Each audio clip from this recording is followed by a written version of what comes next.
An bɛ alamisa la août kalo tile 29 an balimaw aw bisimila Maliactu don kibaru kɛnɛ kan. Bi kibaruya m'an bolo ka da tulo kan. O de k'a fɔ maliyɛn 186 n'olu kun bolila kɛlɛ sababu la ni ka taga Burkina. An b'a yirala k'a fɔ olu seginna ka na an fɛ yan nɔ Maliba la.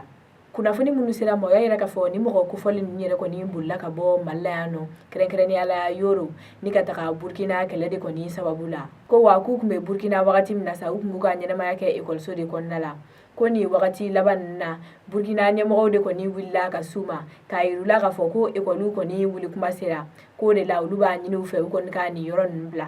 Nin ko in bɛɛ de kɔni sababuya la ni maliyɛn 186 in kɔni seginna ka na an fɛ yan nɔ Maliba la. A yirala k'a fɔ ni mɔgɔ kofɔlen ninnu kɔni seginnen ka na Maliba la k'u bisimilala Koro. An bɛ wagati min na i ko bi u bɛ k'u ka ɲɛnamaya kɛ kalanso wɛrɛ kɔnɔna la yen nɔ. Hali bi lakanabaliya hukumu kɔnɔna la an b'a yirala k'a fɔ baɲumankɛtɔn minnu bɛ an ka jamana camancɛ bolo fɛ ani a kɔrɔn bolo fɛ u y'a yira k'a fɔ u bɛ n'u ka baaraw sumaya nin yɔrɔ ninnu na kosɛbɛ. Kibaruya minnu sera an ma u y'a yira k'a fɔ an ka jamana camancɛ bolo n'a kɔrɔnfɛ bolo lakanabaliya cayalen don nin yɔrɔ ninnu na kosɛbɛ. Ko wa ko yɛrɛ dɔrɔn fana tɛ gɛlɛya ye ko nin samiya in kɔni wagati la ji de bɛ kɛ ka nin yɔrɔ ninnu fa ko ka baara sugu bɛɛ gɛlɛya mɔgɔw bolo. O de ye sababuya la sa baɲumankɛtɔn n'an b'o wele tuguni fana ko ONG olu minnu sigilen don an ka jamana camancɛ bolo ni kɔrɔnfɛ bolo fɛ olu y'a yira k'a fɔ nin wagati ninnu gɛlɛya ka bon olu ma kosɛbɛ sabula k'u tɛ ka se k'u ka baara yɛrɛ kɛ a kɛcogo la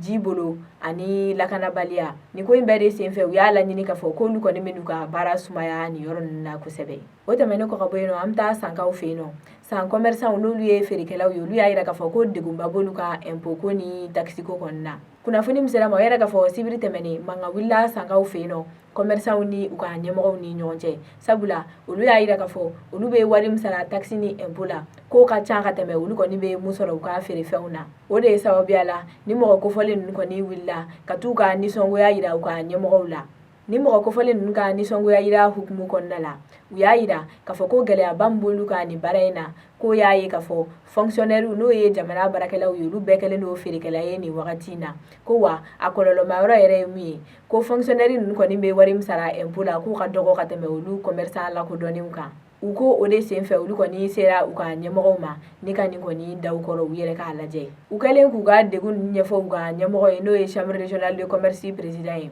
Ale y'a yir'u la k'a fɔ k'a y'u ka lahalaya ye kosɛbɛ wa a y'a yir'u la k'a fɔ wagati nataw la a bɛna fɛɛrɛw tigɛ walasa ka se k'u ban. Kunnafoni wɛrɛ m'an bolo ka da tulo kan o de k'a fɔ août kalo tile 26 Ɲamakɔrɔkuranin kɔnɔna la mototigi dɔ kɔni bɔnɛna nin na polisi mobili dɔ sababu la. Nin y'a tile 2 ye ja dɔw kɔni bɛ ka munumunu an ka bɔlɔlɔw sanfɛ. N'i ye ja ninnu yɛrɛ kɔni jateminɛ i bɛ polisi mobili dɔ de ye a bɛ ka mototigi dɔ tan ni o tanni sababu la mototigi kɔni nin tora a la. Kibaruya minnu sera ma o y'a yira k'a fɔ nin ja ninnu yɛrɛ kɔni tɛ dɔwɛrɛ ye ko Ɲamakɔrɔkuranin kɔnɔna la août kalo tile 26 polisi mobili dɔ n'ale ye mototigi dɔ fiyɛ a yirala k'a fɔ nin mototigi kɔni fiyɛlen mototigi tɛmɛna ka taa a ka sira fɛ a ma sɔn k'i jɔ o de kɛra sababu ye polisi mobili kɔni bolila kɔ. A yirala k'a fɔ u tolen boli la mototigi kɛlen k'a dɔ sa k'a fɔ k'ale tɛna se ka bɔ polisi ninnu bolo cogo si la. A y'a laɲini k'a fɔ k'a b'i jɔ o jɔli sababu la a y'a sɔrɔ polisi mobili fana bɛ vitesse la ale kɛra sababu ye ka mototigi kɔni tan. A yirala k'a fɔ a tanni kɔfɛ mobili kɔni bolila n'a ye ni ka taga mètre damadɔ o de kɛra sababu ye ni mototigi kɔni nin tora a la. A yirala k'a fɔ nin wale in kɛlen polisiw kɔni ye sapeur pompier wele joona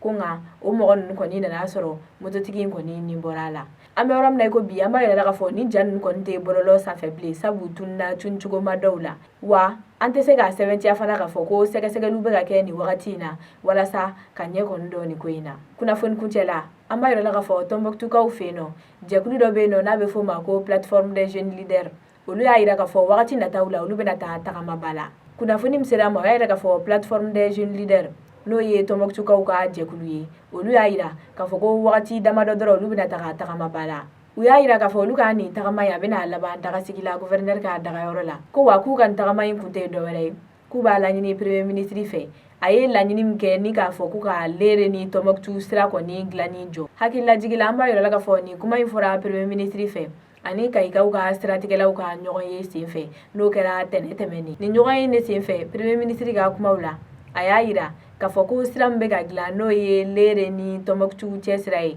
k'o sira dilannaw k'o sira dilanni jɔ ni ka taga sira min kɔni kun tigɛlen don n'o ye Kati ni Jeni sira ye ka t'o sira dilan. Nin kuma in de kɔni kɛra sababu ye ni ka nisɔngoyaba don Tɔnbɔkutukaw dusukun na sabula olu y'a yira k'a fɔ ko kabini san 2017 olu ka sira dilanni kuma bɛ sen na ko wa k'a ye k'a fɔ katikaw ye u ka sira tigɛ k'o de kama premier ministre b'a fɔ k'olu ka sira dilanni jɔ ni ka taga yenfɛ sira dilan k'o ye dusukasiba ye olu ma sabula k'olu hakili la k'an bɛɛ de ye jamanaden kelenw ye ko wa yɔrɔ si ma fisa ni yɔrɔ si ye an balimaw ni kibaruya ni ne kuma an bolo kalasaw ma